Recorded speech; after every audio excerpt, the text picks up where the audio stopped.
dan Nyi Parwati undang kemari. Innalillah. Diam. Tirta.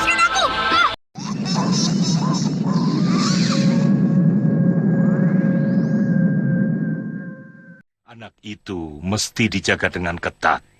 Jika Mak Lampir dan Dewa Petir tahu anak itu ada di sini, pasti akan menyerang kemari. Kita harus mengundang orang-orang gagah kita untuk menjaga tempat ini. Sementara kita istighosa untuk menghilangkan daya komara Rah Cakra dari tubuh Tirta. Gendor, sini.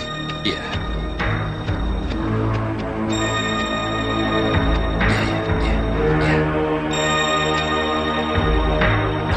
Itu dia. Itu anaknya.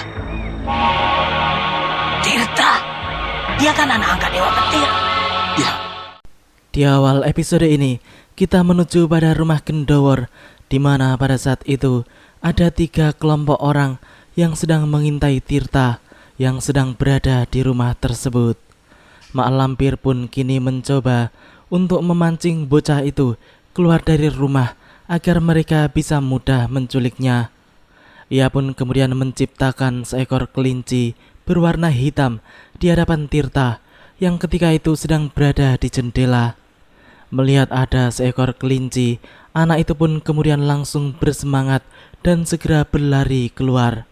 Ia pun mengejar-ngejar kelinci itu yang berlari ke arah Mak Lampir.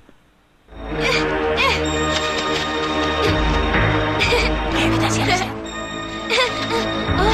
Jatmiko, Dewi Racun, dan Nyi Parwati undang kemari. Innalillah. Diam. Tirta.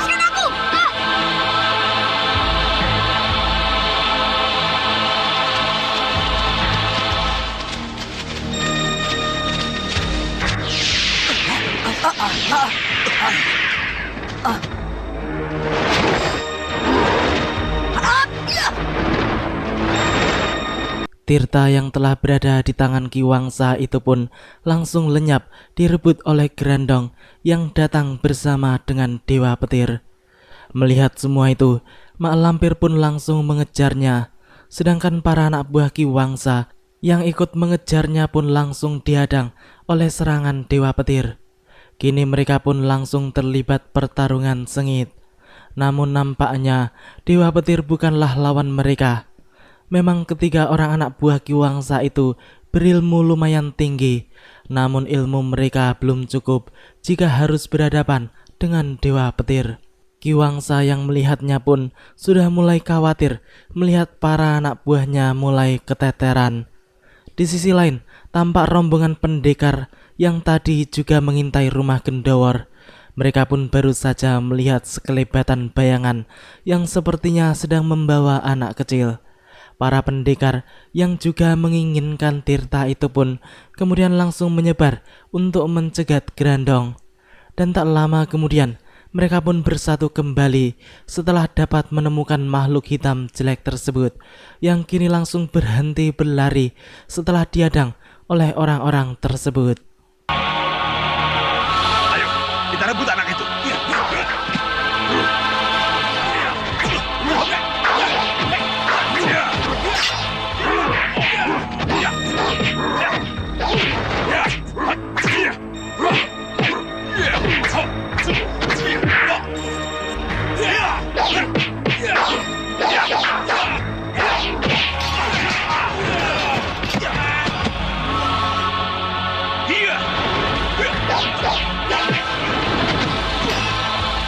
Ya, kini pertarungan pun tampak berjalan tidak seimbang karena ternyata Grandong masih terlalu hebat bagi mereka. Para pendekar itu pun baru saja dapat ditumbangkannya. Akan tetapi mereka tidak putus asa. Mereka pun langsung bangkit kembali dan mengeluarkan jurus-jurusnya yang lain untuk menyerang Grandong. Kini mereka pun menggunakan jurus-jurus yang hanya bisa digunakan secara bebarengan, sehingga hal itu cukup mempersulit Grandong untuk bisa menembus pertahanan para pendekar tersebut. Selanjutnya, keempat pendekar tersebut pun mengeluarkan ilmu pamungkas mereka yang digabungkan untuk menghantam lawannya.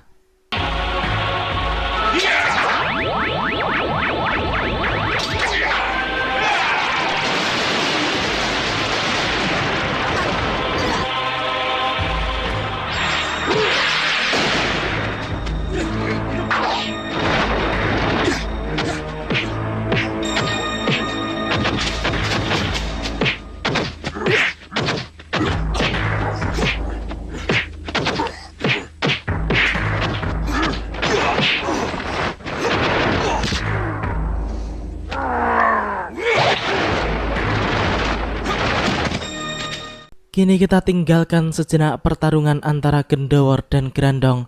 Di sisi lain, Ki Wangsa pun kini mencoba untuk turun tangan menghadapi Dewa Petir, sebab para anak buahnya sudah dapat dipukul mundur. Musuh dalam selimut golongan putih itu pun kini mendapatkan lawan yang ilmunya jauh berada di atasnya.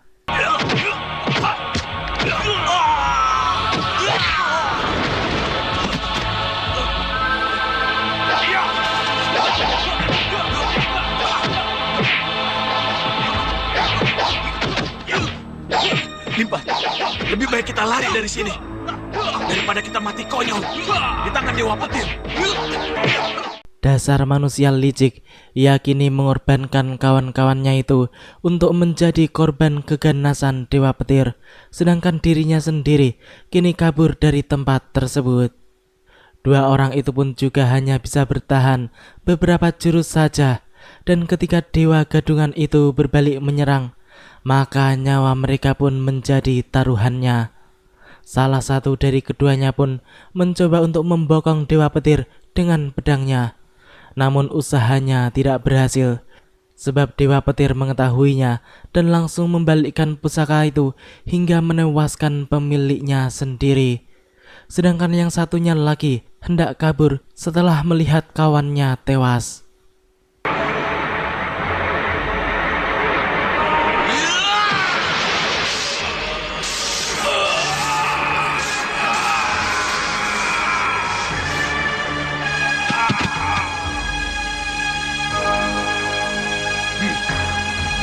Mana Ki Wangsa itu? Dasar pengecut!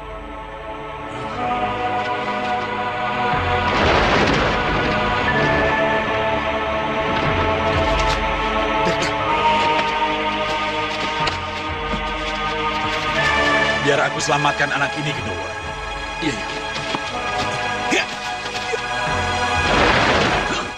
Repot, sungguh repot. Gendowor tampaknya tidak mengetahui siapa para pendekar yang diserahinya Tirta. Ia pun tidak sempat bertanya sebab Mak Lampir dan Dewa Petir sudah tiba dan akan merebut anak tersebut. Sedangkan para kiai yang ada di situ entah apa yang mereka lihat, sebab tidak ada reaksi sama sekali ketika melihat Gendowor menyerahkan Tirta kepada orang-orang yang tidak dikenal. Kini salah seorang dari rombongan pendekar tersebut pun mencoba untuk menyerang Dewa Petir dengan pusakanya. Ia pun sampai bisa membelah tanah yang dipijak lelaki titisan Mardian tersebut. Namun semua itu tampaknya tidak mempan dan tidak berarti ataupun tidak berpengaruh apa-apa. Bahkan kemudian Dewa Gadungan itu pun mampu merapatkan kembali tanah yang telah terbelah itu dengan kedua kakinya.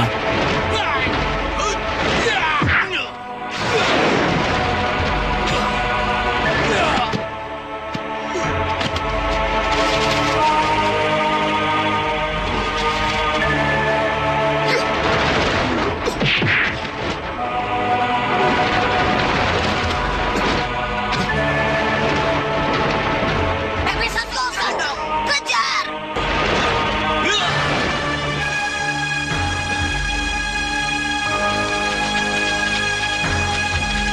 Kenapa Mak Lampir berteriak pepesan kosong, Kiai?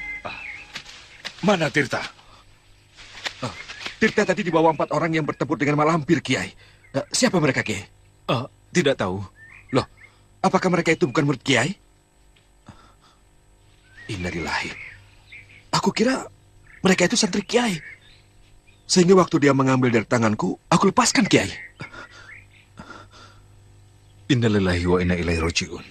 Kita sedang diuji Allah. Ya, ternyata para kiai itu pun tidak melihat keberadaan Tirta. Padahal jelas-jelas mereka berada di tempat pertarungan ketika itu. Kini mereka pun mengatakan bahwa mereka sedang diuji Tuhan. Apakah mereka memiliki tekad yang lemah atau yang kuat? Gendowor pun merasa bersalah karena ialah yang menyerahkan Tirta kepada orang-orang tak dikenal tersebut.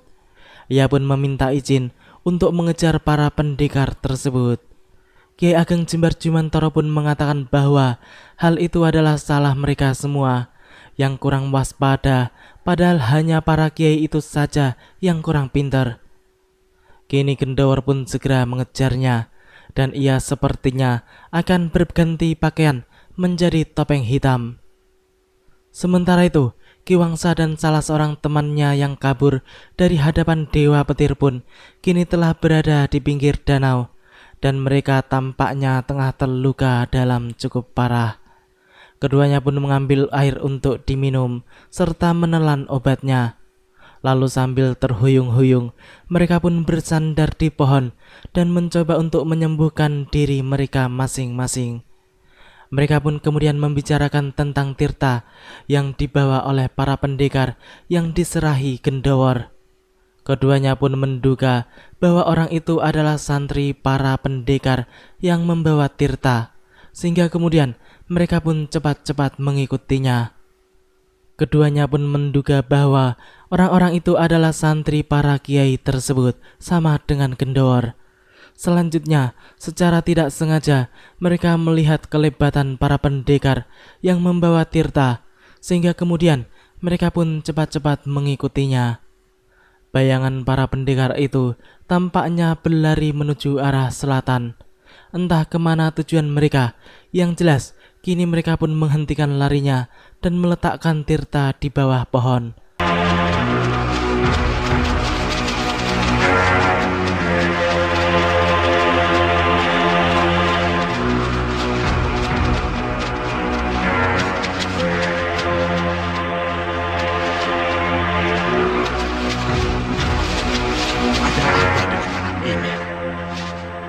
Sampai-sampai Mak Lampir dan Dewa Petir sangat bernafsu untuk mendapatkannya.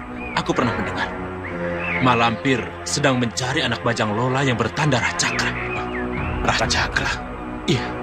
Mengingat Dewa Petir dan Mak Lampir menginginkan anak ini, pasti mereka akan membuat anak ini sebagai lantaran untuk mendapatkan kesaktian yang mandraguna.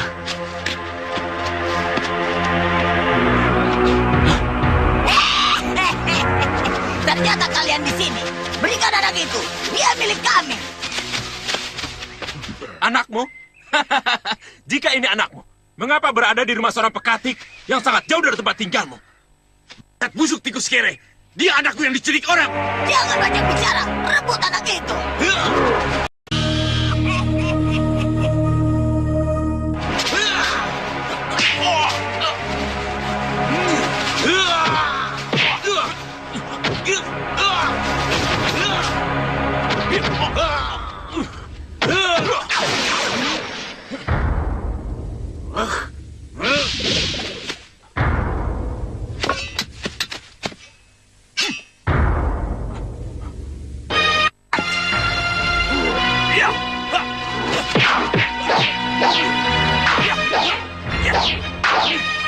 Namun, baik Dewa Petir maupun Grandong bukanlah tandingan para pendekar tersebut.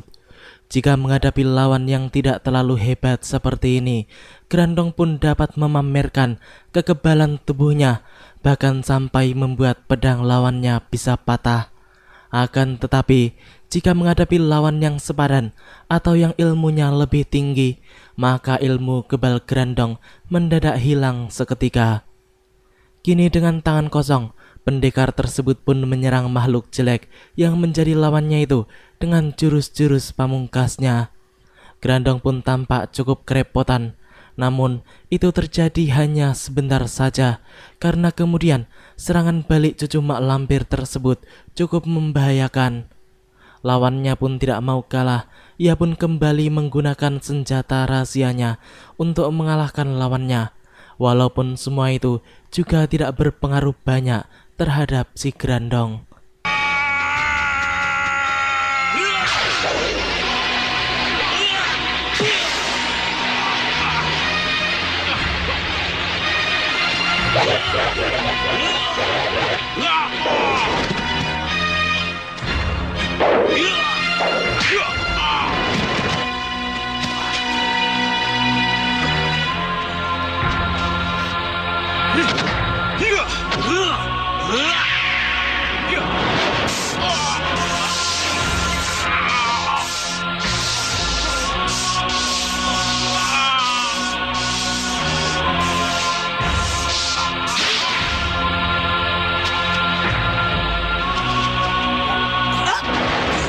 anak itu kau. Jangan. Ki Wangsa pun langsung menahan kawannya itu untuk tidak mengejar Tirta yang dibawa kabur, sebab masih ada Mak Lampir dan Dewa Petir yang mengejarnya, sehingga mereka bisa mati konyol bila berani keluar dari persembunyiannya untuk ikut-ikutan merebut Tirta. Apalagi mereka berdua kini sedang dalam keadaan terluka dan belum pulih seperti sedia kala. Akhirnya, kini mereka berdua pun hanya bisa mengintai tanpa berani berbuat apa-apa. Sedangkan pendekar yang membawa Tirta pun kini dapat terkejar oleh Mak Lampir dan bocah itu pun lepas dari tangannya. Dewa Petir pun kemudian juga muncul, sehingga kini tidak ada pilihan lain baginya kecuali melawan. Lagi pula, ketiga saudara seperguruannya juga telah tewas di tangan Dewa Petir dan Grandong. Hal itu jelas membuatnya semakin berani untuk melawan. Serahkan anakku. Kalau ingin nyawamu panjang, nyawamu yang akan kupendekkan.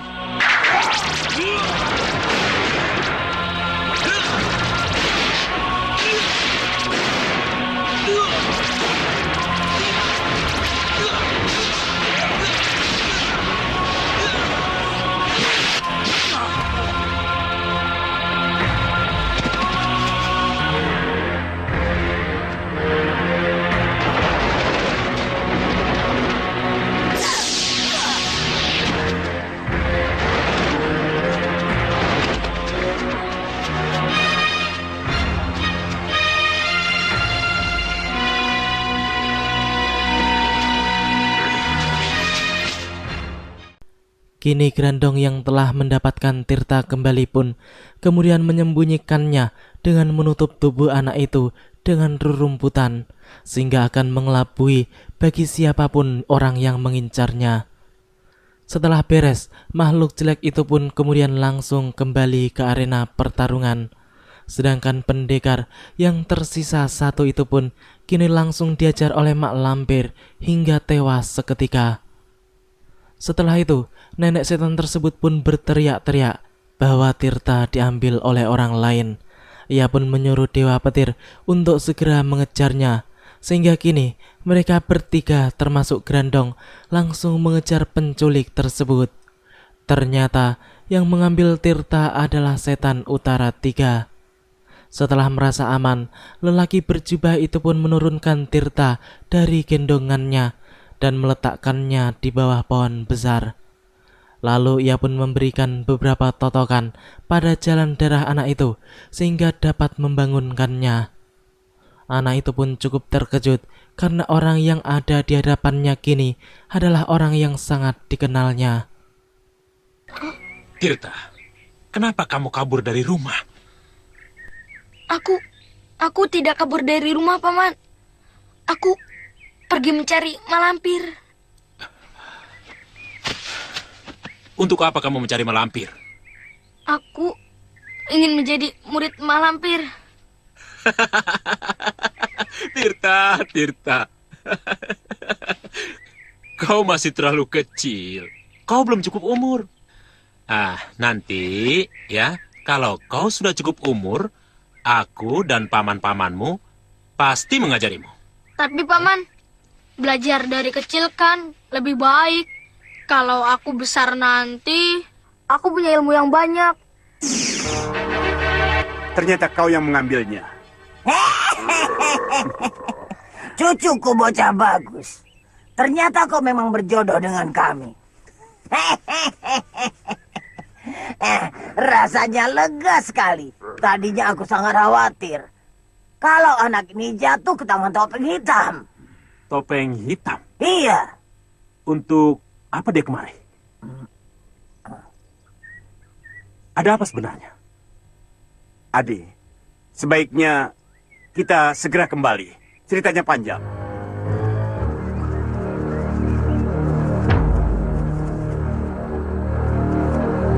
Apa yang telah terjadi? Dewa Petir telah mendahului kita, Kiai.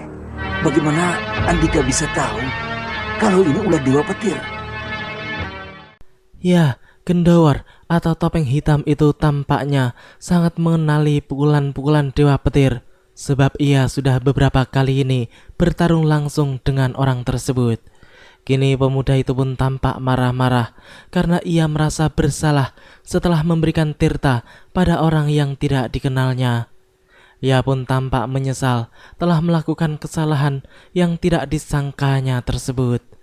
Para kiai itu pun kemudian mencoba untuk menenangkan topeng hitam, sehingga kini pemuda itu pun menjadi sedikit tenang dan mencoba untuk menguasai dirinya kembali. Ananda telah berjasa menemukan anak itu, hingga kami gampang mencari karena sudah mengenalnya.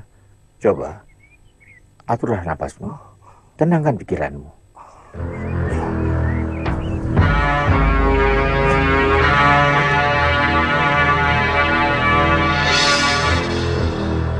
Aku tidak tahu apakah kita bisa merebut kembali atau tidak.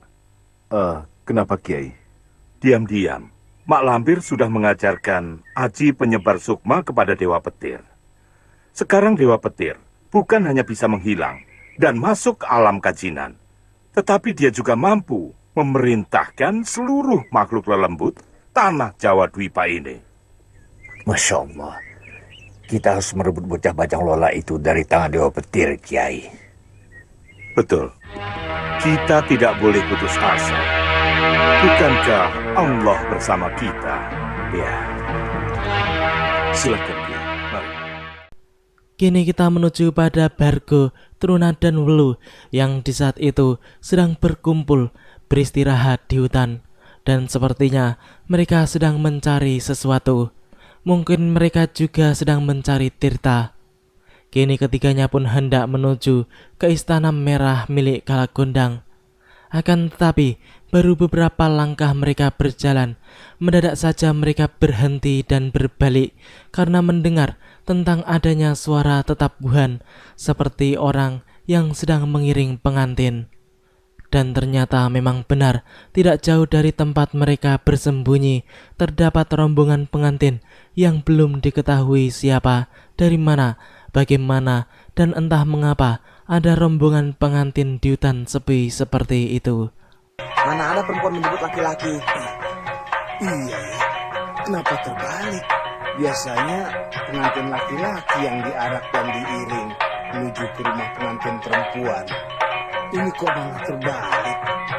Pengantin perempuan yang diarak.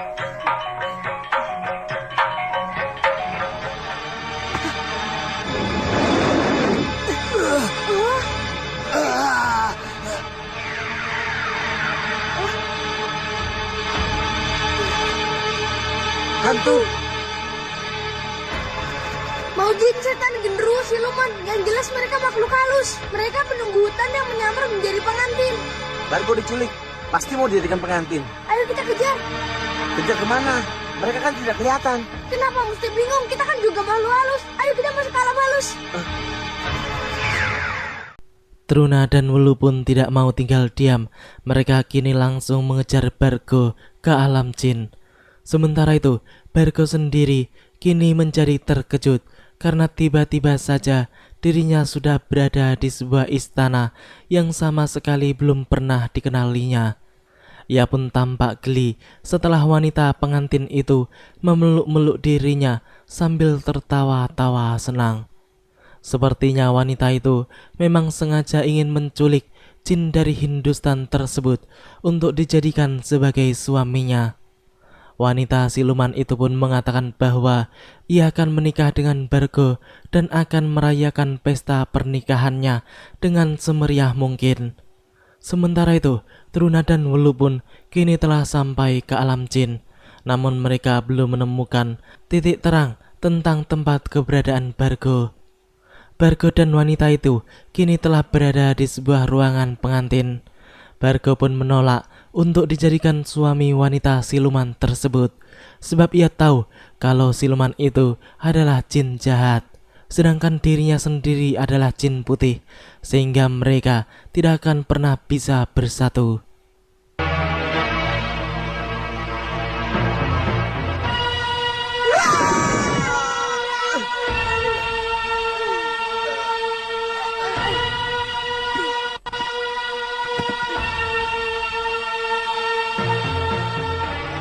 Ada istana. Paman, Bargo ada di dalam istana itu. Ayo.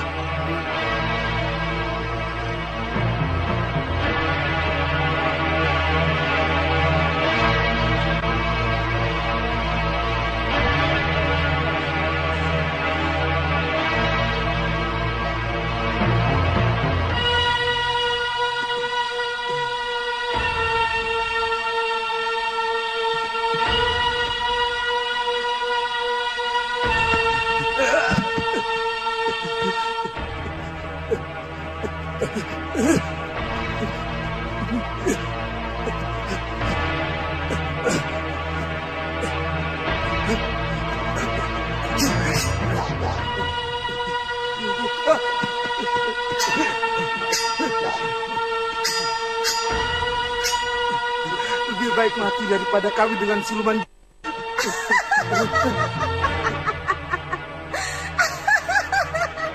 Mau kemana, Kanda? Dasar siluman. Apakah Kanda tidak ingin bahagia menjadi raja mendampingi saya? Dasar siluman. Aku tidak mau jadi suami kamu. Tangga!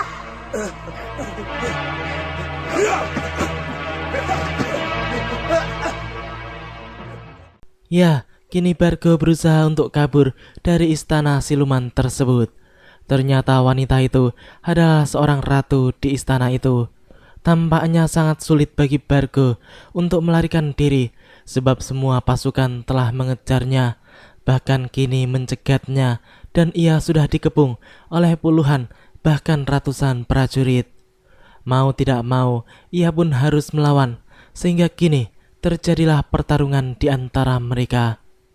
Dengan sekuat tenaga, Bargo pun mencoba untuk menghancurkan puluhan pasukan yang menyerangnya secara bebarengan itu, sehingga membuat para pasukan tersebut pun dapat terpukul mundur.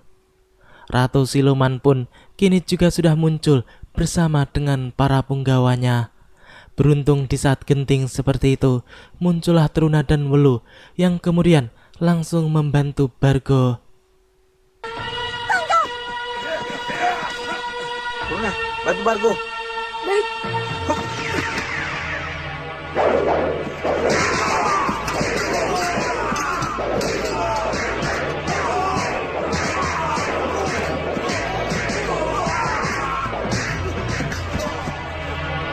Welu, Truna, aja ya.